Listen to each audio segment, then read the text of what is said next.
Sekunesikhathi eside kunento abantu abayicingayo abayifunayo ethize, mhlawumbe bangayikhuluma beyibhekise kuKhuzani.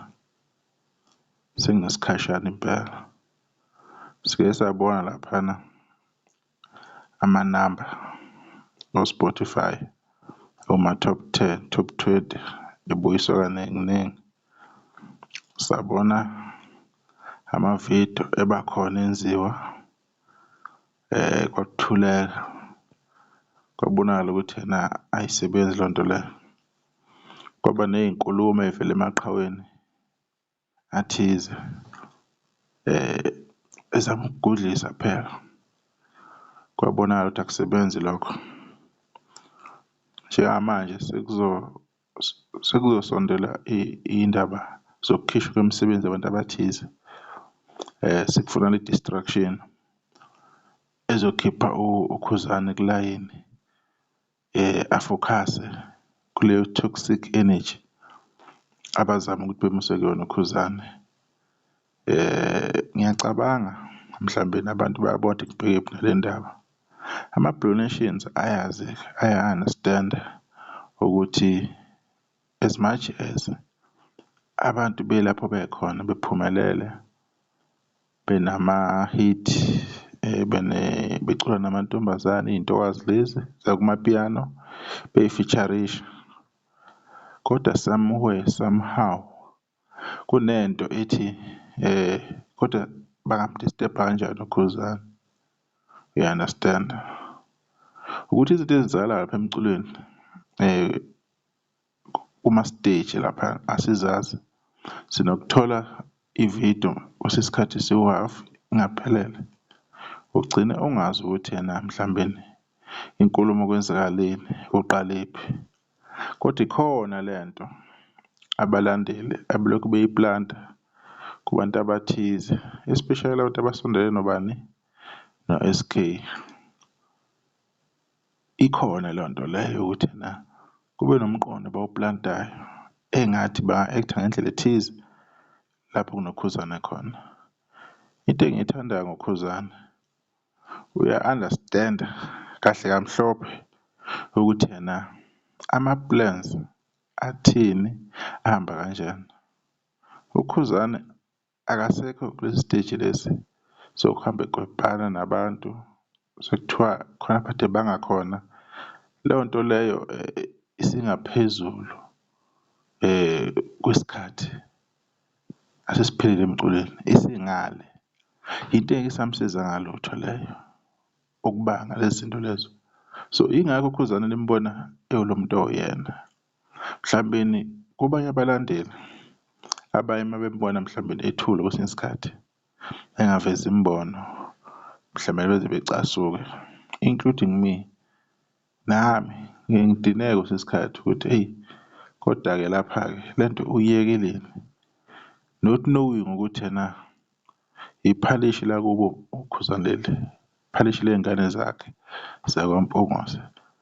Mina ngicabanga ngamehlo nangokubuka nangokuthanda ukuthi le nsizwa ey'phatha kahle kangaka kulo mculo isingadeleka kanjani. Uzazi zonke uKhuzani izinto ezenziwayo, uyazazi izinto ey'hlala y'khulunywa. Kufiwe kule industry kamaskandi ngamagama aphuma nangezinto ey'thize, bafa banesikhathi zomgqumeni nomtshengiseni kubangwa izinto. Kwake kwaba nabantu abangezi emcimbini bengaqasheki ngenxa yey'nkulumo ezaphuma ukuthi umuntu lapha khona mhlawumbe ngeke aphumelele uma kunomculo thizeni. Kunezinto ey'thize, iy'nqumo ethi uma y'thathwa zibe buhlungu, zilumele uma sekunama-consequences.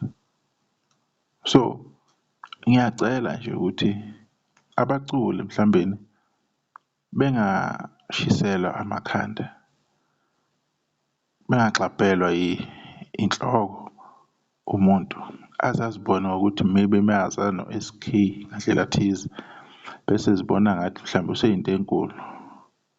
Kuhle umuntu mesacula kahle umculo wakhe abantu besawuthanda, kodwa leyo nto leyo ngoba umuntu usuke esakhula naye emculweni, usuke umuntu engenaso isikhathi eside, usuke sebadinga futhi abantu. Asebenzisane nabo abantu ukuthi yena ubani uyaphilisana nabo, ngoba umuntu ungasitshela umngani wakho ebese mhlambe wena uthatha ngelukuluku lokuthi uzofuna ukudelela mhlambe nokhuzani ukuze uchame umngani wakho lo osuphila naye, ngoba nakho umngani wakho esesifumile izinsuku lezo usitshela ukuthi they are forever la. Leyo nto leyo kungaba kubi elinye ilanga uma kuthiwa into yenu ayisahambi ngendlela, sekuyashabalala ubungani lobo, ngoba sibabonile abantu behlangana mhlambe ngegama likakhuzani into yabo igcine iphela emoyeni kungazi ukuthi kwenzakalani, ekubeni abantu bebehlangene kumnandi. Ilokho-ke nje okuyoba kuphi, and abalandeli benza sure ukuthi umuntu bayamhlebela endlebeni yakhe ukuthi yenza ukuthi kukhuzani. Uyawezwa nama-comment ngaleya video ephumile ukuthi abantu bathini, hhayi wenze kahle, vele kwa-Ward 2 sinamagwala, hhayi winsizwa bani bani, gologo mhlophe 1818, siyathanda indlela owenza ngayo. Izinto obonayo ukuthi provocative ngamabomu zifuna uku-challenge zikususe kule position okuyona ukuze wena wenze lento abantu abayifunayo, khona kuzophusheka ini le agenda yabo yokuthi wena ugcine uluza ini indlela ofocus-e kuyona, ngoba kumele ubukeke kabi emphakathini, yilokho abakulwelayo. So kwesinye isikhathi ngiye ngiyibonge mhlambe indlela ukhuzana ayiyona nangendlela athatha ngayo izinto, lokho kuyamphephisa kakhulu ngoba ukhuzana is not just an ordinary artist, usengumhleli wemicimbi more than one event, unamakhampani anawo ango-director kuwona, ube uyingxenye ye-IGP, kuningi akwenzayo nakazama ukuthi akuhlanganise, including ukusiza iy'ngane ey'swele ngemali, especially izingane ezizama ukuyobhalisa kuphi ey'khungweni zemfundo ephakeme, ney'ngane ey'ngakwazi ukuthi y'thole imiphumela yazo ngenxa yokuthi imali iyashoda. Ukhuzani uyazama ukulula isandla. So manje inkinga iyi-one, Khuzani has got more to lose than abanye abantu abangenalutho yokuluza. Kunabantu abasazama ukuthi be-impress abanye ama-artist ukuze kubona ngathi yena kanjani njani. Lezo zinto lezo ezoba buhlungu ngelinye ilanga uma engasahambi kahle. Ekugcineni kosuku noma kungathiwa uKhuzani uthule kanjani, uyiphatha kanjani, ufocus-e kuyena, bayambhenqa, bayamgudlisa ngayo yonke indlela, kodwa uhlale calm and collected ngaso sonke isikhathi, kodwa ukukhuluma kuhleli kumzingela kuze kumthole uKhuzani engashongo lutho. Uma ey'thulela bafuna act, uma efuna confirm indaba ayiphikethe akayazi kuthiwa hhayi uyigwala. Kusho ubani? Sengikhulumela abantu laba abalandeli ababukayo emaceleni. Thina siya-understand i-game, siyazi ukuthi ukuba kwi-position kaKhuzani kunzima kanjani. Mhlambe kwesinye isikhathi masikhuluma asimbongi enough ukuthi khona indlela abayiyona iyasebenza, ngoba ngabe asazi kunjani, ngabe asazi ukuthi umculo wakhe umbeke kuleli zinga akulona yini namhlanje. Ingabe uyathandwa yini ngale ndlela athandwa ngayo? Ngabe sewaphumelela yini ngale ndlela uNkulunkulu wambusisa ngale ndlela abusiseke ngayo? Umuntu uyayicabanga mhlawumbe nokuthi uKhuzani one day uyokwehla izinga, uyayigulela lowo muntu lowo muntu akaphilile ekhanda. Ama-numbers la ku-Spotify, they mean nothing because uKhuzani has been there for over 15 years eyenza lento over and over again. Angeke azoshintshwa into eqala ukuduma kakhulu kumaskandi ngo-2023, abaculi abaqala ukuyithatha serious ukuyibona ukuthi hayi lento iza kahle iyahamba. Khuzani uya-understand ukuthi ubuyaphi ngomsebenzi wakho, ubuyaphi ngegame kamaskandi.